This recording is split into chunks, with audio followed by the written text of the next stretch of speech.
Hello, my name is Ian Robertson. I am a member of the DCYIA family.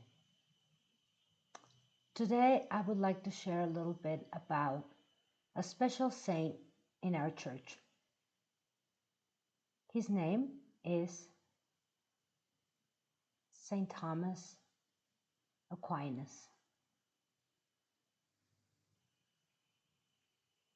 Saint Thomas was born in a city very near Naples, Italy, a long, long time ago.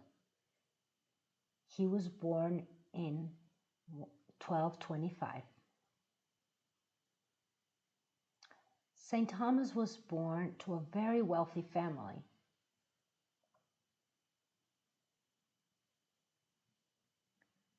His family has many ties to the community.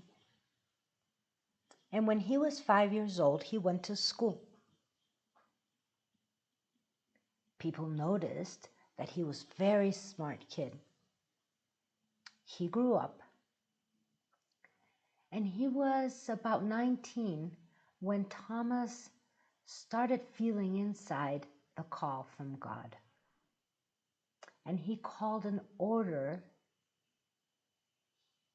of men and women called the Dominicans. That's the sign for Dominicans. This group of men and women started about 30 years before.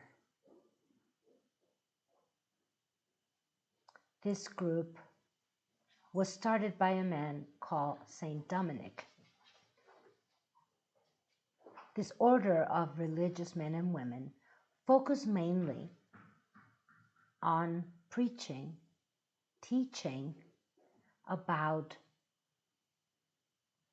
God, studying with very, very bright people and teaching other people.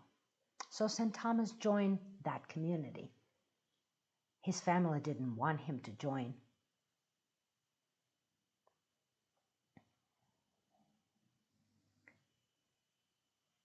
But he inside knew that God was calling him to follow.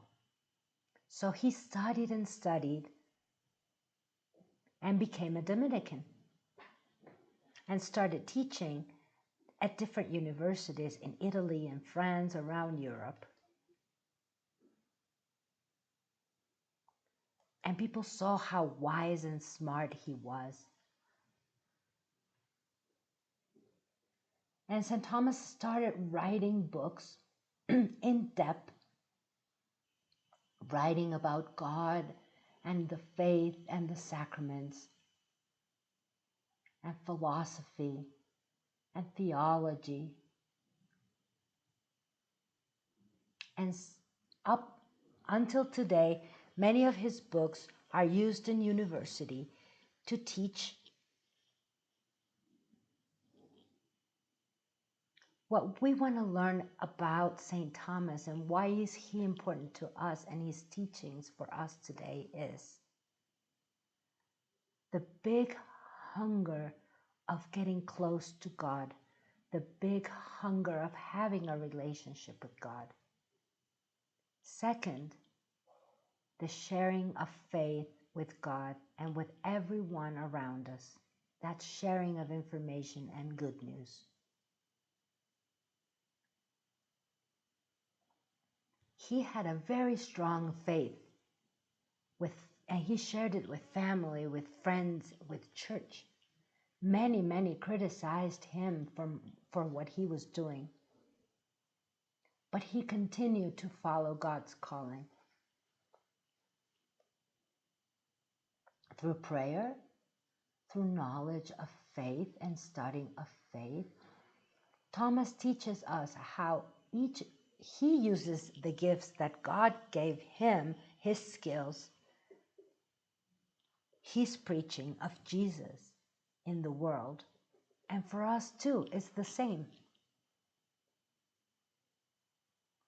We have to follow that calling and use the gifts that God gave us and provide the world that is hunger for love, for acceptance, for understanding, for forgiveness and mercy. Today, we can follow Thomas's way in sharing our gifts, our skills, and our faith through prayer with all the people around the world, family, friends, people we serve,